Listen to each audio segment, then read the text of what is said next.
Kevin Gaskell, good afternoon. Welcome in Mauritius. Thank you very my much. show, l'interview du vendredi. In English, it's called Friday's interview.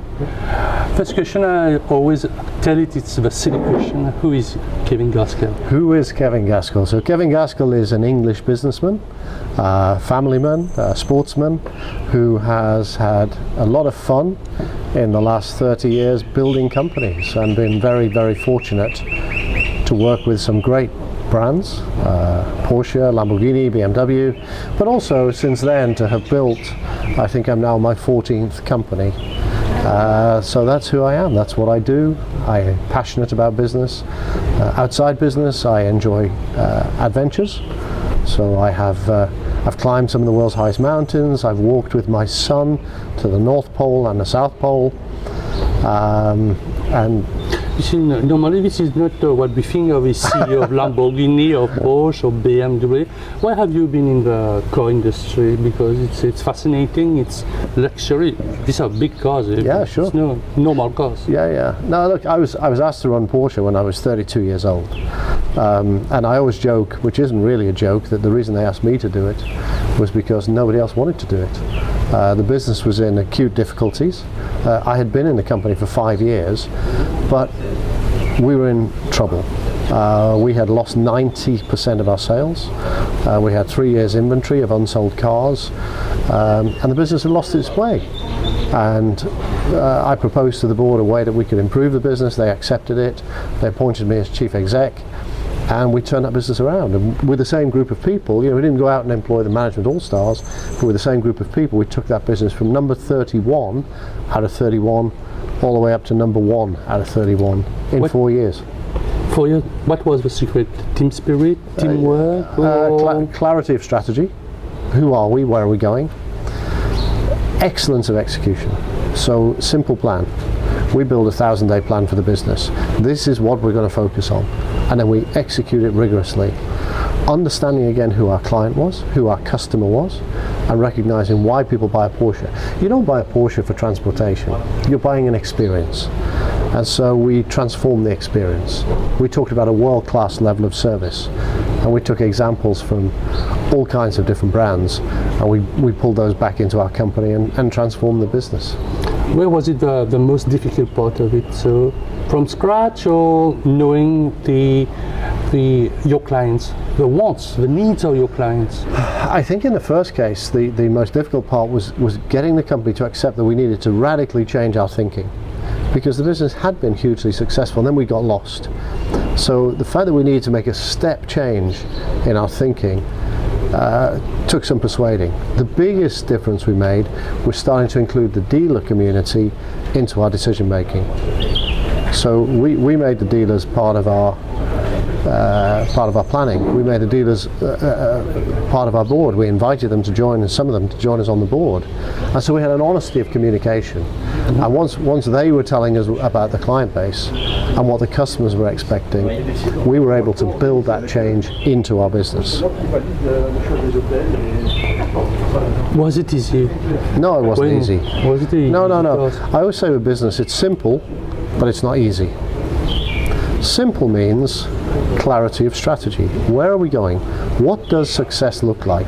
Let's paint that picture. Let's describe in 360 degrees what we'll be like when we're successful. What will we look like? What will we sound like? How will our clients feel when they deal with us? So we paint that picture. We ask everybody in the business how we believe we can achieve that, and they will help us to build a plan. We build a very simple plan. It's one page. It's always one page, and we make it visible. People are incredible. If I can give the people in the business the opportunity to contribute, they will contribute. But I need to make it easy. I've never met anybody who wants to do a bad job. I've met a lot of people who are doing a bad job, but mostly because they don't know what's expected of them. So what we do in our businesses is make sure everybody knows what's expected and give them the opportunity to contribute. I've learned that the strategies from when you have reached your point. You tell me something different. Are there various ideas about strategy? Strategy for me is what does success look like and how we're going to get there. Yeah. And success is not improving sales or increasing profit. We don't talk about that. In our business, we say we will get better and bigger will come. We focus on getting better. And so we never talk to the team about numbers, because most people don't understand them anyway. If I said to most of my team, I want another 3% return on net assets, they'd say, great, what's that? Whereas if I say, we want to be known for providing fantastic service, It's like doing the little things that count, the extra mile. then they under extra mile. And you have my full permission to do whatever it needs to do the extra mile, because this stuff usually doesn't cost money. But normally in the automobile industry, the extra miles, we talk about millions of R&D of something. But it's the little things.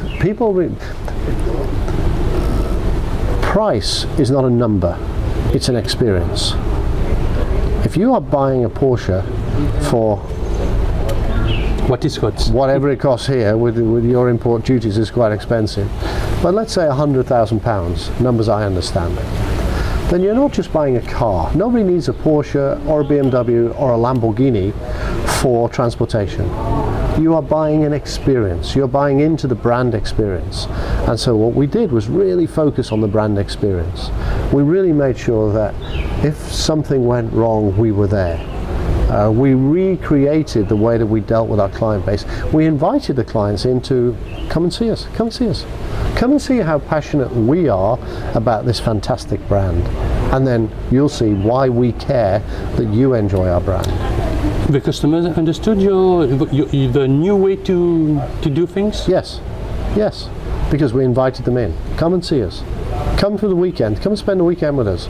And that's what we did. So it wasn't a show, it wasn't an event. It was come into the office and we'll walk you around. We'll take you around the different areas. We'll show you. Did they bring some bright ideas? Somebody They always bring bright ideas. Clients will always give you bright ideas. They will ask you why you don't do this, or do you think you could do that, or I would buy this if only. We write them all down. And then what was the process also? Maybe somebody has a particular want, but won't fit into your production line. Yeah, sure, but you capture enough information, you can begin to understand. Clients often don't know what they want, they know what they don't want. And I remember when we started playing around with some new ideas. With the M5, we talked about designing a seat that would compress around you as you go around a bend, make you feel secure. And we started running this past customers and they said, wow, that would just be fantastic. So sometimes the clients don't have the knowledge or the experience to say, hey, I want one of these. But when you say, what about this, what about that? They will give you very good answers. Have you brought new things in the automobile industry that normally each car that is sold, there is something from your studies, your R&Ds? Well, the way that we really focused during my last period was on digital sales. Yeah. How do we use the digital economy to provide the kind of experience that a client wants? Nobody wants to send their car to a dealership for a whole day for a 40-minute service. So how can we change that? How can we think differently? Why do you need a retail dealership now to sell a car? Now, if you're a dealer, it's a problem because it's £10 million worth of real estate. But actually, I can do it with a website, and the next generation will accept that. My kids are 27 and 30. My kids will quite happily buy a car online. They trust a major brand. Where do you think the human touch? You want to speak with somebody who's the car dealer or the car seller. Yeah. What you used to be, but now you feel they don't want to have this humane touch. No, they do, but it's a different kind of touch. So we deliver the car to your house. You still get a human delivering the car, yeah. And we'll talk you through the car, we'll explain the car, but I don't need to go to a showroom where a salesman is under pressure to sell me. Yeah, it's a different philosophy. Do you think with electronic sales, we are talking about e-commerce in sort, of course, is going to increase in the coming years? No question, absolutely. Yes. For luxury cars, or for every car? I think for everything. I started an online car sales business in the year 2000. We were too far ahead of the crowd. It didn't work. This was my first personal own business. It didn't work. We were too far ahead. So we moved it and we started providing the service for the fleet sector. So the Avis Hertz, these guys, we provided service to them. That was very successful. Now, 15, 17 years on, online sales, no question. No question. Why? Why no question? Because people trust the internet. Young people today consider it's just another utility. I trust electricity, I trust water, I trust broadband. It's just another utility. I trust the manufacturer. If I'm buying a car, my daughter's just bought a Mini. Oh, a Mini. Yeah, and she said, I don't want to go to a showroom. I'll order it online. I know what a Mini looks like. It'll be perfect because it's BMW, it's Mini. Yeah. If it's not perfect, I'll send it back, but it'll be perfect. I don't need to go to a showroom. And I said, but you have to. No, I don't. I said, but it's owned by my friend. He's a nice guy, he'll look after you. She said, I don't want to go. No, she did go, but she just went, picked the car up and drove away. If they'd have delivered it to her house, she'd have been even happier. Is the car industry ready for that type of relationship with their customers? There's no relationship, you just press a button, he's at home on a tablet, on a PC, either on a smartphone. Are they ready? Ready for that? Yeah, why should it not be? It doesn't matter whether the industry is ready for it, the market's ready for it. That's the difference. You have to respond to what the market wants. We have a retail group in the UK, a department store retail group, and when everybody else was still holding back, saying, no, the customer will come to our shops, these guys went out and said, no. Bricks and clicks is the way to go, and we're going to emphasize heavily on clicks for the next 5 years. They have now grown and grown and grown. The other guys are now trying to play catch up. And I think it's just the way the market is. It's just the way the consumers are. I mean, look at Amazon. I buy everything on Amazon. I'm a busy guy, I'm traveling. I have a shopping list now in my shopping basket today on Amazon. There are about 8 items. When I know I'm leaving Mauritius to go back to England, I will press buy. At the moment, I don't want it to turn up at my house because it'll turn up tomorrow. Yeah. And I don't want it to because I'm not there. So we accept it as a new way. It's convenience. Why Mauritius is not ready for that, according to you? No. Mauritius is no. I don't mean Mauritius is not ready. I mean I don't want to press buy now because they'll send it. I'm talking about Mauritius. We're not ready for that. Really? Yeah, ready for that. We have some apprehension about internet, about credit cards. Really? Yes.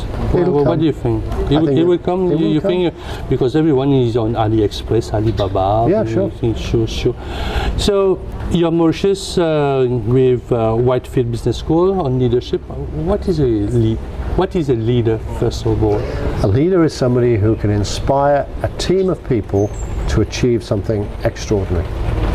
And that doesn't matter whether it's in business or sport or social or service industry or restaurant, doesn't matter.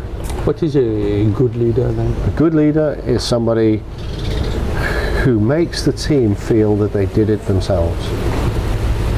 Are you a good leader? I try to be. I have people who I've worked with 15, 20 years ago who still come to me now and say, Kev, it was great.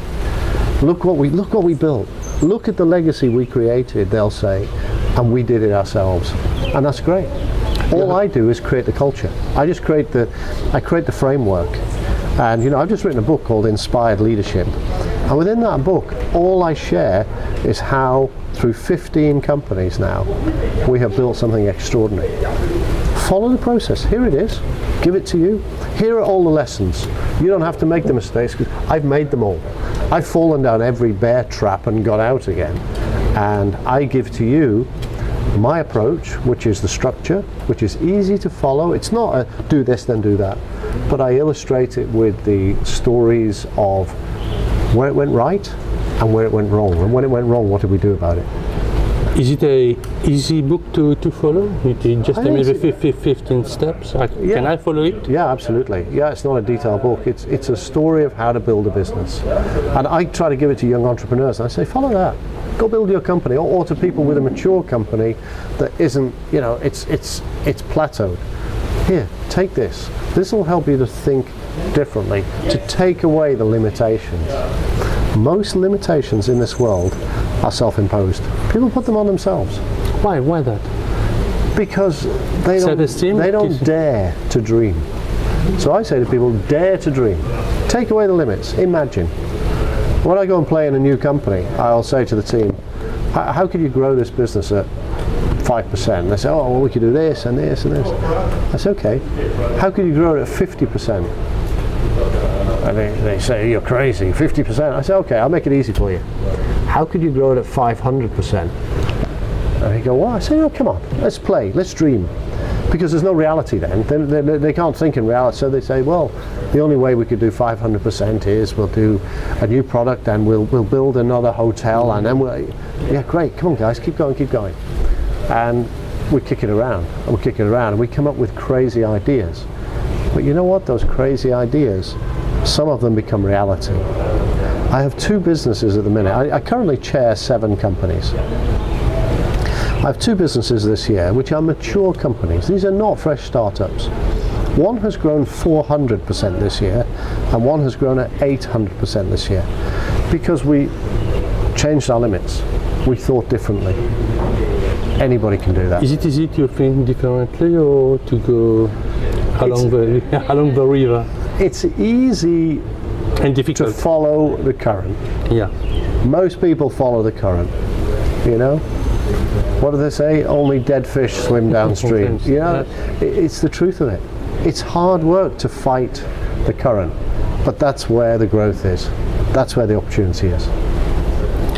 What is for you an opportunity? Because whenever I see people like you talking about opportunities, when things are going bad, there are opportunities. When things are going good, there are opportunities. What is in fact an opportunity? There's always opportunity. You know, there's always opportunity. I come from a very simple background, very small house, very working class background, you know, normal family. Nobody has ever given me a step up, but I believe that there's a whole world of opportunity. So I just look at the world and think it's so exciting, so exciting. Let's go and do the next thing. Most people never actually do it. They talk about it, but they never actually do it. Why that? What they talk about is it's something like a dream, but it stays in a dream state. A dream's just a dream unless you make it, unless you put the action in. And most people are not prepared to put in the hard work that it takes. This is the secret, the hard work. It's hard work. I mean, when I wrote this book, I was going to put a joke in the first page because people always say to me, what's the secret? What's the secret of success? And I was going to put the joke in the first page to say, if you want to know the secret of success, call this number, which is me in the office, any time after 11 o'clock on a Friday night. I said, what? I said, call me in the office any time after 11 on a Friday night. I'll tell you the secret of success. It's hard work, dedication. I work too much, but I love what I do. This is the hardcore of entrepreneurs emotions because they work any time. I myself, I'm an entrepreneur in website and in news. I work nearly 24 hours a day. And that's the fun of it. You love what you do, so you do it. So you like what you're doing now? I love what I'm doing. I have an attention span. Usually for me, after 4 years in a business, I've had enough. It's time for me to move on and do something else. Why that? You want to recycle?